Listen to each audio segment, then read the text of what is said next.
It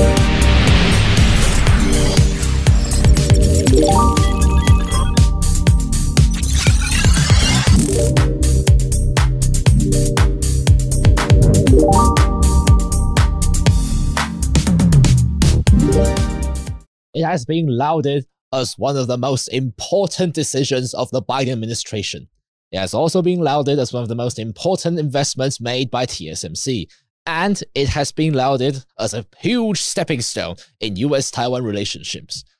But in the few months since it has started, it is already turning into one of the biggest nightmares of capitalist and labor union confrontations seen thus far. I am, of course, talking about the 2 TSMC fabs in Arizona. Welcome back to Streamlined Insights, the most international and scientific measurement of the world. I am Streamlined Engine. Now, before we get into anything about TSMC's fabs in Arizona, I need to stress a few things. Firstly, because this is an ongoing event and we are still learning more about the developments every day, we have tried our best to be impartial and to have collected all the facts available to us. But if there are anything that we do not know yet, or there's something that's developed completely out of our expectations, we'll just have to see further along the road. And for any inaccuracies, I apologize in advance. Secondly, this is something that we have been emphasizing throughout this program. This is a subject that involves both industry and politics. So, if you try to understand this topic from only either one of those perspectives, then there's going to be problems. If you only understand it from a political perspective, then you're going to miss the industrial side of things. If you only see it from the industrial side of things, then you are going to miss out a lot on the political side. So you really need a dual perspective to understand this. I understand that it is not a very easy thing to do because everyone has their professions. So this is what this program is going to help you to do. Now we can get into it. Bit of context first. In 2022, the Biden administration and Congress passed the CHIPS Act. This act has 2 purposes. The first is to shore up the supply chain of chips and semiconductors for the United States in the context of increasing US and China systematic rivalry. So it's either boosting the US's own industrial capacity to produce chips and semiconductors, or to shore up the supply from US-friendly nations such as Japan, Taiwan, South Korea, and Europe. The second purpose of this act is to boost the US economy and industry in a time of stagnation after the COVID-19 pandemic. So, by this CHIPS Act, there were huge benefits if anyone sets up plants in the US.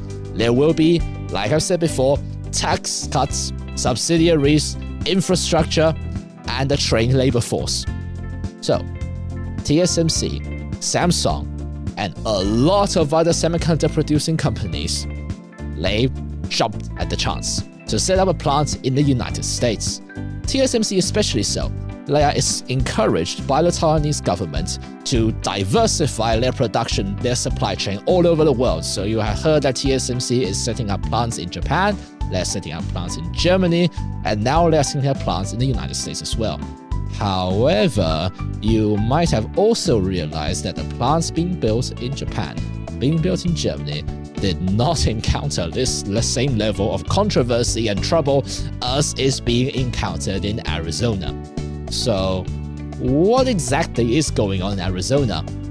Biden himself attended the opening ceremony and gave a speech saying everything that I just told you, that is important for US-Taiwan relationships, it is useful for diversification and securing of supply chain, all of that.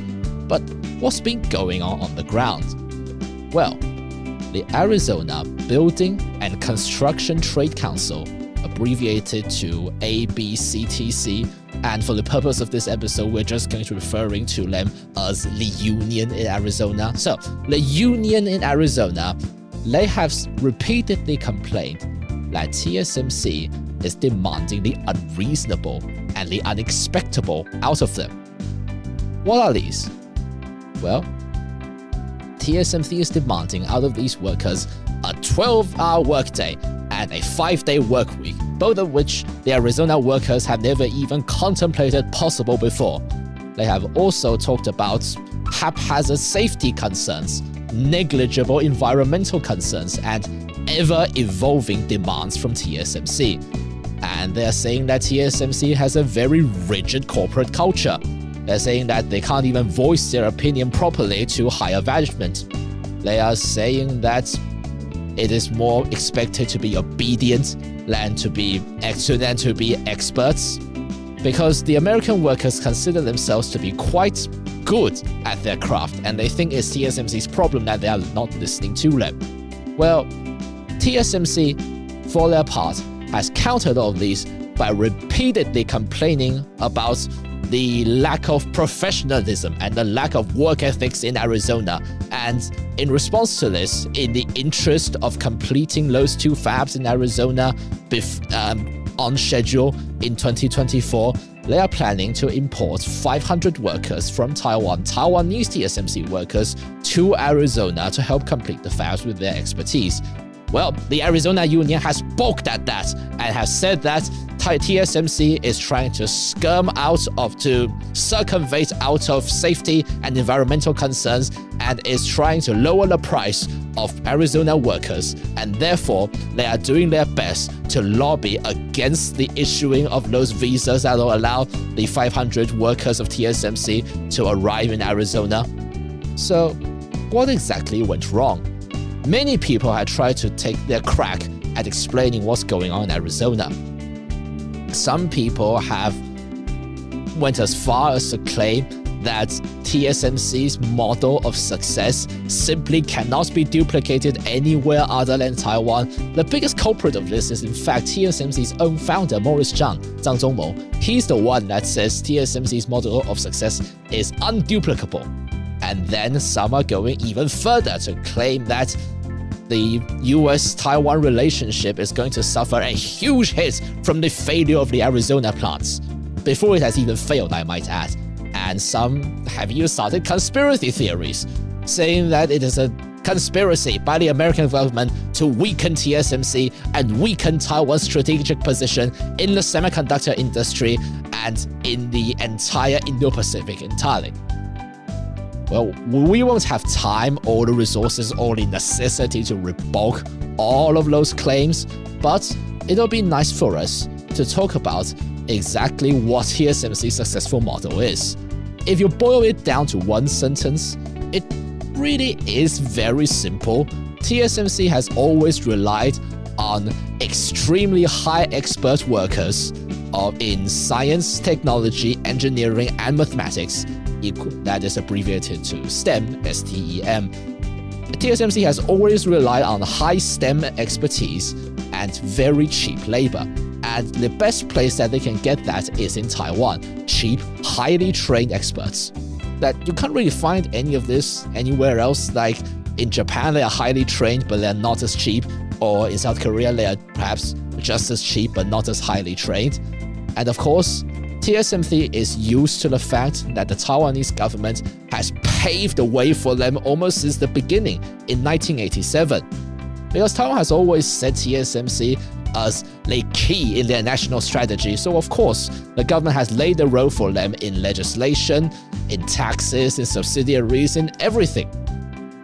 So, what Morris Zhang has missed here, when he says that TSMC's model is unduplicable, it might raise a few eyebrows because no one is trying to duplicate TSMC anywhere. It's just 2 fabs in Arizona. It's just production. It's not like TSMC, we're trying to restart one of it anywhere else in the world. Morris Zhang missed the key point in this. It's not that TSMC's model is unduplicable anywhere. It's the fact that TSMC simply has never been bothered about dealing with political risks. When they say TSMC is used to Taiwan, it means that they are used to the fact that workers are not only highly trained, but they are also very cheap and very obedient. It is a socio-cultural factor that makes Taiwanese TSMC workers so easily manageable and so obedient, because Taiwanese people are just more easily manageable by nature. It is the confusion culture here that makes it so. And of course, there's the social prestige of working in a project that is funded and supported by the government. Semiconductor industry is a priority set by the government, so you get prestige by working into that, and with prestige, it's much less likely that you would complain. So TSMC is too used to the fact that there will be no political risk for them to encounter, that they'll have to navigate along. Even when they go to Japan, even when they go to Germany, all of these factors that they are familiar with are more or less at play. In Japan, the workers are almost just as easily manageable, as obedient, and as highly trained as those in Taiwan. They might be a little more expensive, but that is manageable. And in Germany, of course, they are highly trained, the infrastructure is superb, and the work ethics of German workers is much more obedient and much more easily manageable. But none of that is the same in the US. Some people have said that TSMC is not used to US culture. It might be right to an extent, but it's not an accurate explanation as when I say that they are not used to dealing with political risks. TSMC almost never dealt with worker unions before, and they almost never encountered the fact that government legislation was not crafted especially for them, that safety, environmental, and any other legislation have exceptions made just for the semiconductor industry or even just for them. That has been the case when they were working in Taiwan and when they have been working in China as well. So now in Arizona, when they realize that they have to deal with worker unions themselves, they quite frankly have no idea how to do it. Like, some people accuse them of not listening to the unions at all. The union leaders in particular have said that TSMC's higher management don't listen to them because of the rigid corporate culture of TSMC. But I think more of the fact of the matter is that TSMC just has no idea how to deal with these kinds of things. And they really can't be asked to do that either, because their expertise is in production. And given the nature of semiconductor industry, given how important it is to politics, it is not exactly unreasonable that they are used to the fact that government set it as a priority and would pave the way for them. But it is very much a shame that in the United States, that is not exactly the case. There had never been a culture of United States government, either at the federal level or at the state level, to pave the way for any particular industry or any particular company for that matter. That is a phenomenon mostly seen in Eastern Asia, where political and business relationships are tightly intertwined, and sometimes there are even personal relationships between those in power and between those that are big in the industry. That kind of government paving the way for business can only be seen in those situations. Whereas in the United States, the government's role had always been to set up a ground rule and then let businesses and let labor unions and workers figure it out amongst themselves. So, is TSMC doomed to fail because they are not used to dealing with political risks? Not exactly. Because it is still remediable. For those who are claiming that these fabs in Arizona is already doomed to fail, it's a bit pessimistic, because TSMC has delayed the start of production by a year or so.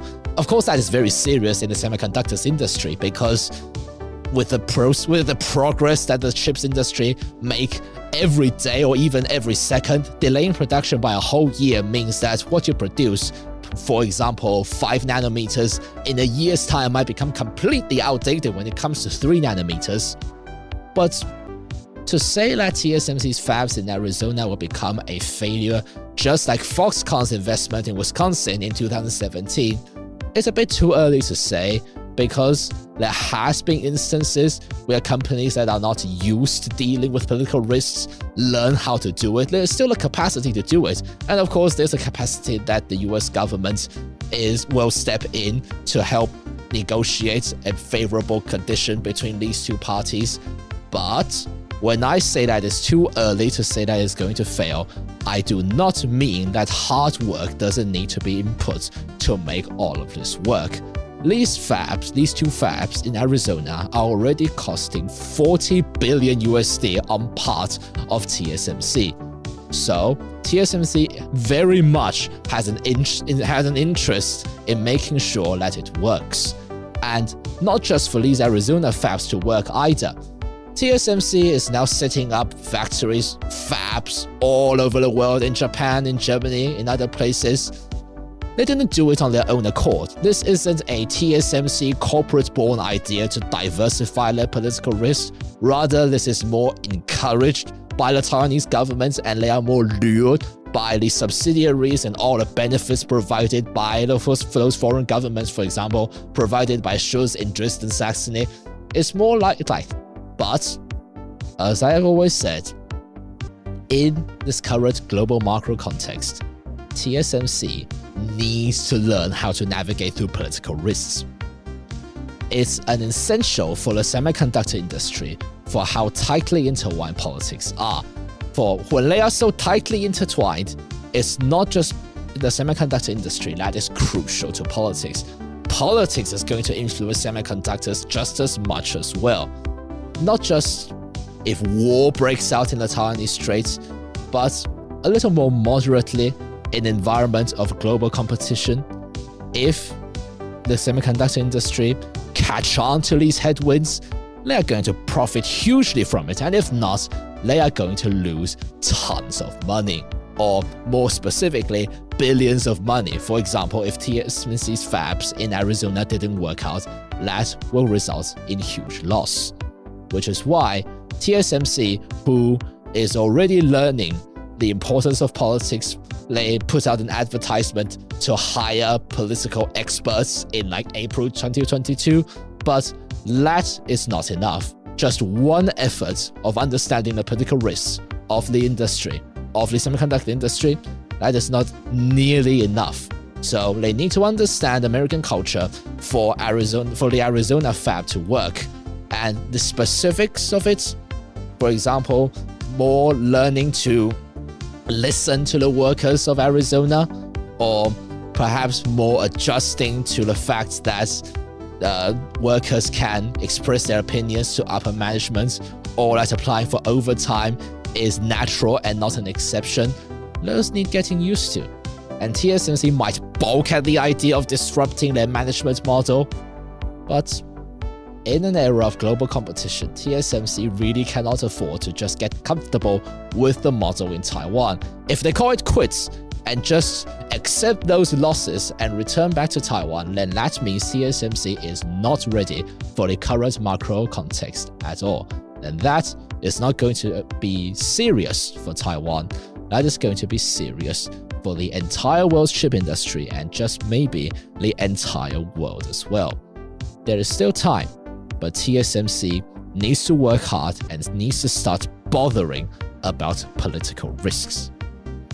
In the world of industry, not a lot of people like to listen to the fact that politics are just as much as their business as lowering costs or like workers applying for overtime, stuff like that. But it is very much true. And not just in semiconductors either. In other high-tech industries like in AI, in quantum computers, or maybe even in basic industries like timber, steel, food manufacturing. Learning to navigate through political risks means huge benefits and not means huge losses. That is becoming more and more apparent. And in the big context of things, the 30 years since the end of the Cold War from now is more like a tiny window of time where business interests really matter more than politics. In the long scheme of things, that has never been the case. And from what we're standing right now, that doesn't look like it'll be the case for a lot of our future. So, if you want to learn more about how to navigate political risk in any specific industry, or a firm that has successfully done that, or any individual that has successfully done that, sound off in the comments down below. I will tell you that in the next few episodes. I am Streamlined Engine, and you have been listening to Streamlined Insights.